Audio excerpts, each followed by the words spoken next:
Recently, while playing What Remains of Edith Finch, I was reminded of two things. First, of video games' ability as a medium to tell personal, engaging stories by showing us conflict through the eyes of the people it affects. And secondly, that short, concise stories told within the span of only a few hours can be just as enjoyable as 100-hour epics.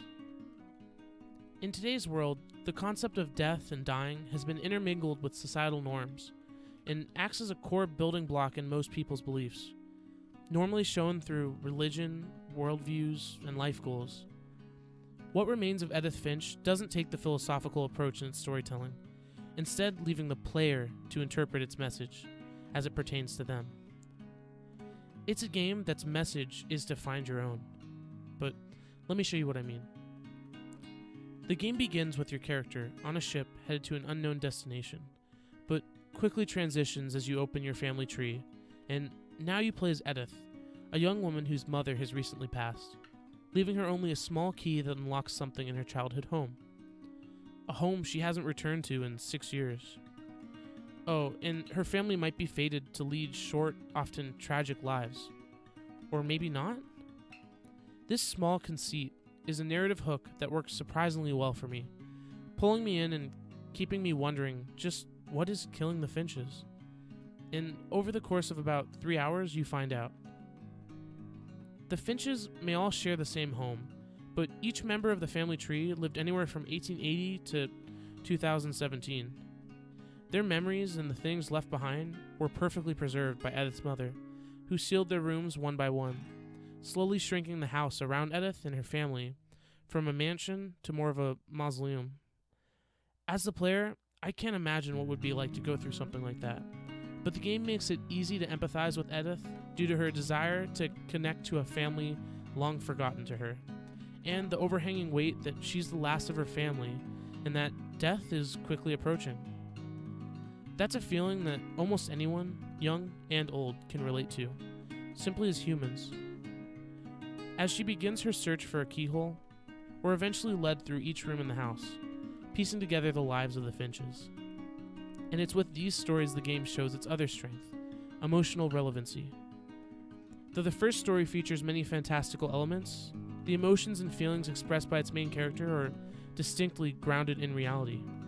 Without revealing too much, Molly Finch shows a child's point of view of her own death, an end so puzzling and bizarre that even Edith remarks, "I'm not sure if I believed all of that, but I'm sure Edie would have." Many of the stories presented have the same fantastical feeling, and almost all make you wonder if they're just representations of more mundane things. But by the end, I'd come to believe each story was true, at least in the world presented in the game. After all, they say truth is stranger than fiction. I was also surprised at how many family members led lives that mirrored my own, or those around me. More specifically, Lewis Finch. Now, I'm not naive enough to think I'm the only person affected this way. I mean, other YouTubers like Super Bunny Hop seem to have the same reaction, and even a few friends have said the same. I'm sure that you could watch a movie about a man finding tragic escapism in watching movies and have a similar effect, but video games as a medium are intrinsically different.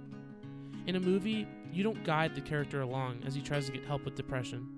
You don't feel responsible as you play long swaths of gameplay that aim to represent the monotony of a dead-end job. Anyone who's worked away their summer vacation and began to daydream of something more fun or made little games to occupy their time will understand.